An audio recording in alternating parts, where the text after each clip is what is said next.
Olha, deixa eu chamar a sua atenção para essa reportagem importante, a participação ao vivo também do Paulo Coelho comigo, porque os policiais da Delegacia Especializada de Combate à Corrupção prenderam na manhã de hoje, em Brasília, o empresário e dono de Factory, o Valdir Piran.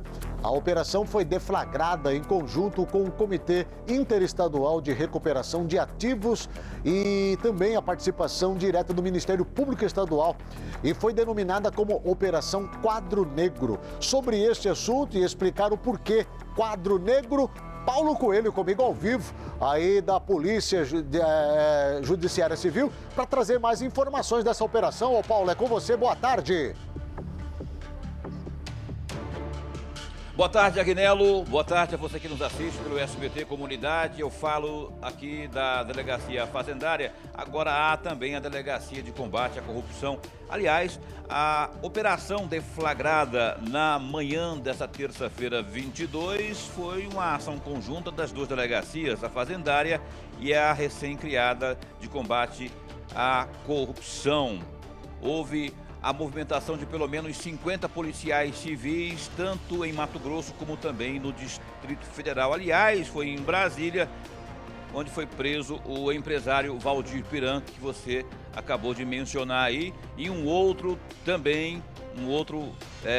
componente desse grupo criminoso também foi preso lá em Brasília. Os demais foram presos aqui na cidade de Cuiabá. Foram 6 prisões realizadas, concluídas pelos policiais da Delegacia Fazendária. Daqui a pouco eu passo os nomes das pessoas que foram presas. Antes, porém, a gente esteve agora há pouco, há 1h30 atrás, foi realizada aqui uma entrevista coletiva de pelo menos 4 delegados dessas duas delegacias, a coletiva à imprensa, onde se detalhou aí tudo o que há de questionamento quanto a essa nova operação da Polícia Civil denominada de Quadro Negro. A esse respeito, eu conversei ao final da coletiva com um dos principais delegados aí envolvidos nessa operação, o Dr. Anderson Veiga. Você acompanha agora o que disse, um resumo do que disse aí o Dr. Anderson Veiga. Acompanhe. Conversar sobre isso, sobre essa operação, com o delegado Anderson Veiga, um dos delegados que estão à frente dessa operação. Primeiro, queria que o senhor explicasse por que Quadro Negro. Quadro Negro se refere a uma situação crítica em que se encontrava a então Secretaria de Educação, ou melhor dizendo, as escolas, que enquanto deveriam receber material de ponta, material de última geração, não recebeu nada. A efetividade dos serviços prestados pela empresa contratada pelo Estado à época foi 0, isso segundo o relatório de auditoria. Então, é uma metáfora para dizer que a efetividade para a prestação dos serviços educacionais foi 0.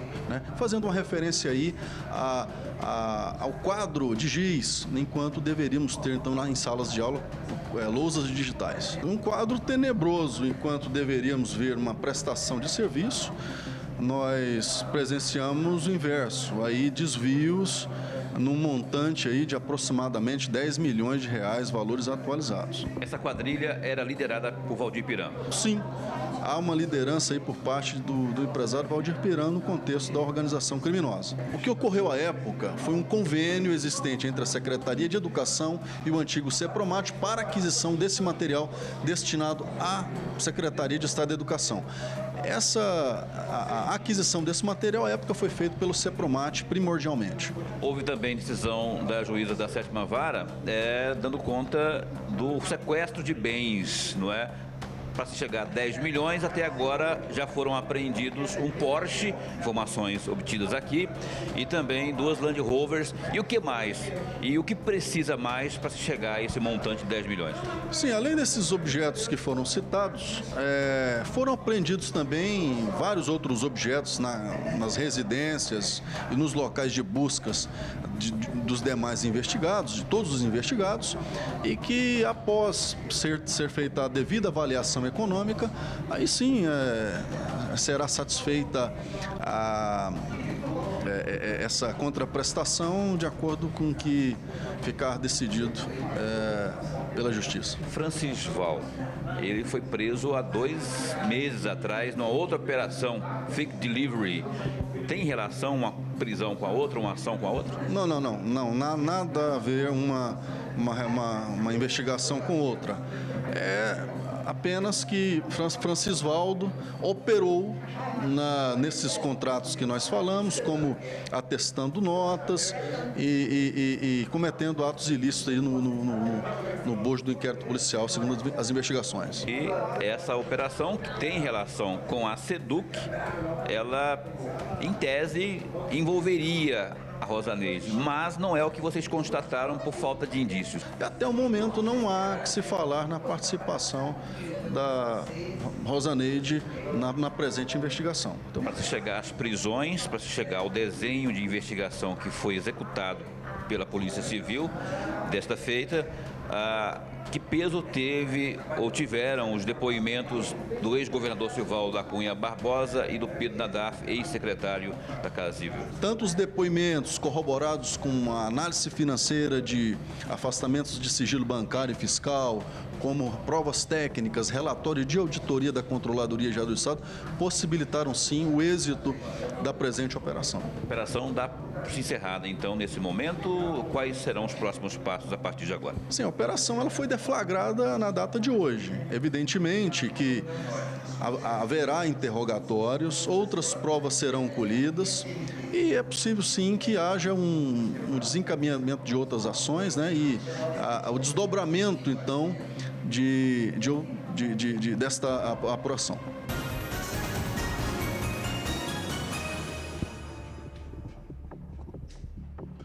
Aí, portanto, a participação do Dr. Anderson dando detalhes sobre mais uma operação, essa denominada Quadro Negro. Olha, a cifra é de 10 milhões de reais, dinheiro desviado da educação, dinheiro que deveria estar lá já sendo oferecido aos alunos da rede pública de ensino do estado de Mato Grosso. Entretanto, hoje está transformada aí em Land Rovers, pelo menos 2 foram apreendidas, um Porsche, uma Hilux. E eu conversei também com o Dr. Anderson, não entrou aí na fala dele, mas ele dizia também que bens imóveis estão sendo recuperados, apreendidos, para que se chegue então a esse montante de 10 milhões de reais. E aliás, não só do Valdir Piran, que segundo a Polícia Civil é o cabeça desse grupo criminoso. O Wilson Teixeira, o chamado Dentinho, que já foi presidente da Câmara de Vereadores de Cuiabá, ele também foi deputado estadual e presidente do então CEPROMAT, que é o Centro de Processamento de Dados, hoje MTI, que é a empresa de tecnologia da informação do estado de Mato Grosso. O Dentinho foi presidente do CEPROMAT. Também terá vasculhado aí o seu rol de bens para que haja esse ressarcimento aí por parte da Justiça. Então, esses são os detalhes, as principais informações. O Francisvaldo, que a gente citou aí, o que deixa a gente atônito é que ele havia sido preso há 2 meses, em agosto. Ele chegou aqui até em tom de quase que deboche, chegou rindo, né, quando foi questionado sobre mais uma prisão em menos de 2 meses, também por ato de corrupção. A primeira prisão, que eu disse que foi em agosto, não é, foi na operação Fake Delivery, onde ele teria desviado R$1.100.000 de recursos para a compra de materiais escolares para escolas indígenas aqui do estado de Mato Grosso. Francisvaldo está preso aqui. O Dentinho também e os demais também estão presos. 4 aqui e 2 que ainda estão no Distrito Federal. Esses os principais detalhes desta operação da Polícia Civil, que aliás contou com participação do Ministério Público também, que nós temos nesse instante aqui para passar para você e para quem nos acompanha pelo SBT Comunidade, Agnello Corbellino.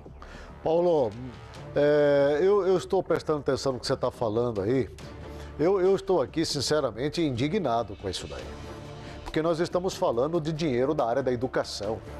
Esses canalhas disfarçados de empresários bem-sucedidos, esses são verdadeiros bandidos, cara. Esses caras deveriam ir parar atrás das grades e ficar misturados junto àqueles que são muitas vezes achincalhados e linchados pela sociedade, sabe? Eles se escondem dentro dessas mansões, dentro desses veículos importados, dentro de suas fazendas, casas de praia, seus helicópteros, jatinhos. Esses caras são uns miseráveis, uns vermes miseráveis, né? Ora roubam dinheiro da educação de crianças pobres, ora roubam remédios de doentes, sabe? E não acontece nada com esses canalhas, rapaz. Não dá para entender sinceramente esse país, ô Paulo. Até quando nós vamos ver cretinos como esse roubarem da forma como roubam e tripudiam da sociedade, zombam da sociedade, como você bem disse aí, vai preso outra vez em menos de 2 meses e dá risada como se nada fosse acontecer com eles, companheiro?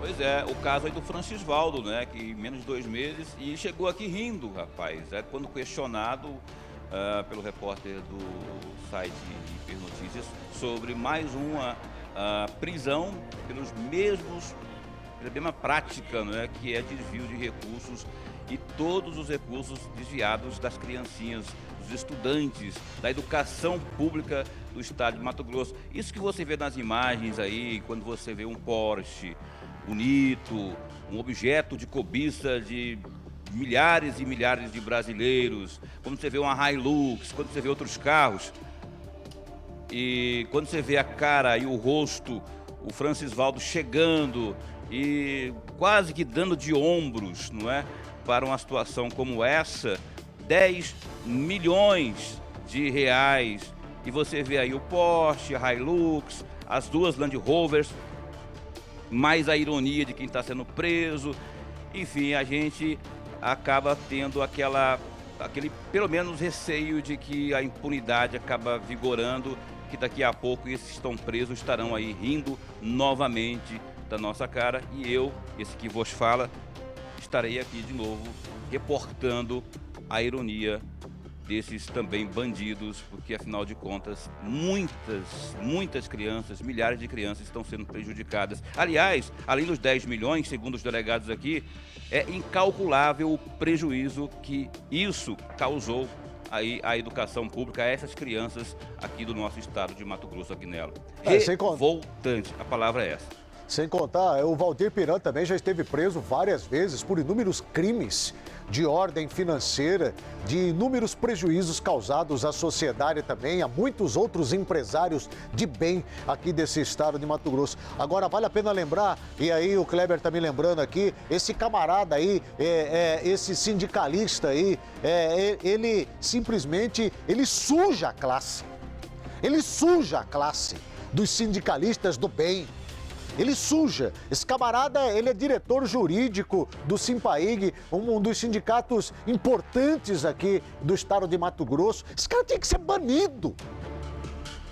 Tinha que ser banido desse sindicato, sabe?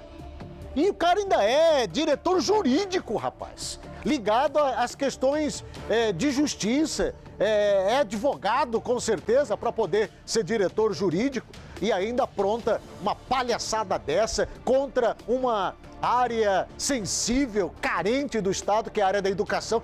Sabe, é demais. Paulo, obrigado mais uma vez aí pela participação, um grande abraço a você, obrigado aí pelo trabalho, viu?